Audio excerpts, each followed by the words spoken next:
নমস্কার, কেমন আছেন বন্ধুরা? কাকলিস কুকিং হাবের নতুন আরেকটি ভিডিওতে আপনাদের সবাইকে স্বাগত। একদম রেস্টুরেন্টের স্বাদে অথচ একদম কম খরচে কিভাবে বাড়িতেই বাটার চিকেন বানানো যায়, আজ আমি সেটাই আপনাদের সাথে শেয়ার করব। আমার রেসিপি ফলো করে বাড়িতেই বানিয়ে ফেলতে পারেন রেস্টুরেন্টের মতোই একই স্বাদ আর গন্ধযুক্ত বাটার চিকেন। কোনো রকম ঝামেলা ছাড়াই এটা আমি বানিয়েছি, একদম কম উপকরণ এবং একদম সাধারণ উপকরণ দিয়ে এটা আমি বানিয়ে ফেলেছি। যে উপকরণগুলো খুব সহজেই বাজারে পাওয়া যায় এবং বেশিরভাগ সময় আমাদের বাড়িতেই থাকে। আর বাড়িতে তৈরি খাবার সবসময় অনেকটা বেশি স্বাস্থ্যকর। তাহলে চলুন দেখতে থাকুন। রেসিপিটা বানানোর জন্য আমি একটা চওড়া বোলের মধ্যে 1 কাপ এবং হাফ কাপের একটু কম জল ঝরানো টক দই নিয়ে নিয়েছি। এবার এর মধ্যে আমি অ্যাড করে দিচ্ছি 1.5 চা চামচ গরম মশলার গুঁড়ো আর 1.5 চা চামচ লবণ। এটা দিয়ে খুব ভালো করে দইয়ের সাথে মিশিয়ে নিতে হবে এবং সুন্দর করে ফ্যাটিয়ে নিতে হবে। আমি খুব ভালো করে ফ্যাটিয়ে নিয়েছি। এদিকে এই রেসিপির জন্য আমি 450 গ্রাম বোনলেস চিকেন নিয়েছি। চিকেনটা ভালো করে ধুয়ে সুন্দর করে জল ঝরিয়ে নিয়েছি। এবার এই চিকেনের টুকরোগুলো এক এক করে আমি দইয়ের মধ্যে অ্যাড করে দিচ্ছি। আমি চিকেনের টুকরোগুলো একটু বড় রেখেছি, আপনারা চাইলে এর থেকে আরেকটু ছোট সাইজও নিতে পারেন। এবার ভালো করে দইয়ের সাথে এই চিকেনের টুকরোগুলো মিশিয়ে নেব। ভালো করে মাখতে হবে যাতে দইটা সমস্ত অংশে খুব ভালোভাবে লেগে যায় আর চিকেনের মধ্যে দই আর মশলাটা যেন খুব সুন্দরভাবে ঢুকতে পারে। প্রথমে আমি চামচ দিয়ে মিশিয়ে নিচ্ছি, তারপরে এটাকে আমি হাত দিয়ে মিশিয়ে নেব। হাত দিয়ে ভালো করে ঘষে ঘষে প্রত্যেকটা টুকরো এইভাবে করতে হবে, তাহলে কিন্তু মাখাটা খুব ভালো হবে এবং একটু সময় নিয়ে এটা করতে হবে। এবার মাখাটা আমার হয়ে গেছে। এবার ভালো করে এটাকে আমি ঢেকে 1 ঘন্টা রেখে দেব। আপনাদের হাতে সময় কম থাকলে 30 মিনিটও রাখতে পারেন, আবার এটাকে হোল নাইটও আপনারা ম্যারিনেট করে রাখতে পারেন। 1 ঘন্টা পরে আমি ফিরে আসলাম। ঢাকাটা তুলে নিচ্ছি, ম্যারিনেট করা আমার একদম কমপ্লিট। অপরদিকে আমি গ্যাসে একটা কড়া বসিয়ে 5 টেবিল চামচ হোয়াইট অয়েল গরম করে নিয়েছি। প্রথমে হাই ফ্লেমে গরম করে গ্যাসের ফ্লেমটা লো করে দিয়ে দইয়ের মিশ্রণ থেকে চিকেনের টুকরোগুলো এক এক করে তুলে এই তেলের মধ্যে দিয়ে দিচ্ছি। এই চিকেনের টুকরোগুলো আমি কিন্তু হাই ফ্লেমে ভাজবো। লো ফ্লেমে চিকেন ভাজলে চিকেনটা কিন্তু অনেকটাই শক্ত হয়ে যায়। হাই ফ্লেমে চিকেন ভাজার সময় একটু খেয়াল রাখতে হবে তলায় যেন লেগে না যায়, তাই বারবার উল্টে পাল্টে চিকেনগুলো লাল লাল করে আমি ভেজে নেব। আর চিকেনের সঙ্গে দইটা মেশানোর সময় খেয়াল রাখতে হবে দইটা যেন অতিরিক্ত না হয়ে যায়। চিকেনের পরিমাণ অনুযায়ী দইটা দেবেন যাতে চিকেনের সাথে সুন্দরভাবে মিশে যায়। আমি ভালো করে উল্টে পাল্টে লাল লাল করে ভেজে নিচ্ছি। ভাজাটা হয়ে গেলে আমি তেল ছেঁকে চিকেনের টুকরোগুলো তুলে নেব। চিকেনের টুকরোগুলো খুব সুন্দর করে আমি ভেজে নিয়েছি। ভাজতে ভাজতে এই চিকেনের টুকরোগুলো কিন্তু বেশ সফট হয়ে গেছে। এবার প্রত্যেকটা চিকেনের টুকরো আমি ভালো করে তেল ছেঁকে তুলে নিচ্ছি। এবার আমি রান্নাটার পরের স্টেপে যাব। পরের স্টেপে আমি ব্যবহার করেছি 2টো মিডিয়াম সাইজের পেঁয়াজ খুব মিহি করে কুচানো, 1 ইঞ্চি পরিমাণ আদা মিহি করে কুচানো আর 6-7 কোয়া রসুন মিহি করে কুচানো। প্রথমে একই তেলের মধ্যে আমি পেঁয়াজ কুচি অ্যাড করে দিলাম। আমি আর তেল অ্যাড করছি না, কারণ প্রথমেই আমি একটু বেশি পরিমাণ তেল দিয়েছিলাম। এবার ভালো করে পেঁয়াজগুলো ভাজবো যতক্ষণ না একটু নরম হয়। 1.5 মিনিট মতো আমি ভেজেছি, পেঁয়াজটা নরম হয়ে গেছে। এবার আমি আদা কুচি অ্যাড করে দিচ্ছি। আদা কুচি দিয়েও মিনিট খানেক আমি ভেজে নেব। এরপরে আমি এর মধ্যে রসুন কুচি অ্যাড করে দিচ্ছি। রসুন কুচিটা দেওয়ার পরে এই সব কিছু খুব ভালো করে লো ফ্লেমে ঢাকা দিয়ে দিয়ে ভাজবো যতক্ষণ না এর কালারটা ব্রাউন হয়ে যায়। আর আমি প্রত্যেকটা জিনিসে কিন্তু খুব মিহি করে কুচিয়ে নিয়েছি। এবার আমি এর মধ্যে অ্যাড করে দিচ্ছি স্বাদ মতো লবণ আর একটু বেশি পরিমাণ গোলমরিচের গুঁড়ো। যে যেমন ঝাল খান সেই মতো গোলমরিচের গুঁড়ো দেবেন। এই রান্নাটাই কিন্তু গোলমরিচের ঝালটাই হবে। এবার আমি নেড়ে চেড়ে মিশিয়ে নিচ্ছি আর ঢাকা দিয়ে দিয়ে এটাকে আরও কিছুক্ষণ ভেজে নেব।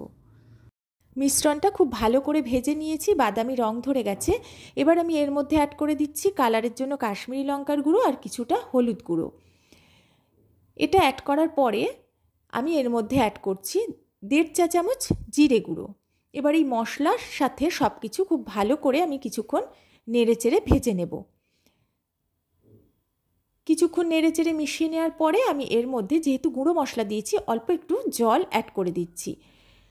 জলটা দিয়ে খুব ভালো করে মশলাটা আমি কষাবো যতক্ষণ পর্যন্ত না তেল ছেড়ে দেয়। যারা আমার পুরনো বন্ধু সবসময় আমার পাশে আছে তাদের সবাইকে আমার অনেক অনেক ভালোবাসা।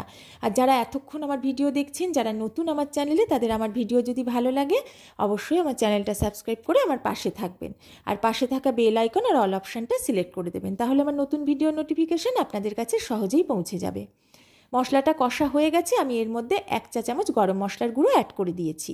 এবার ভালো করে একটু নেড়ে চেড়ে মিশিয়ে নিলাম। তারপরে আমি এর মধ্যে অ্যাড করে দিচ্ছি 2টো বড় সাইজের টমেটো পেস্ট। এটা আমি আগে থেকে পেস্ট করে রেখেছিলাম।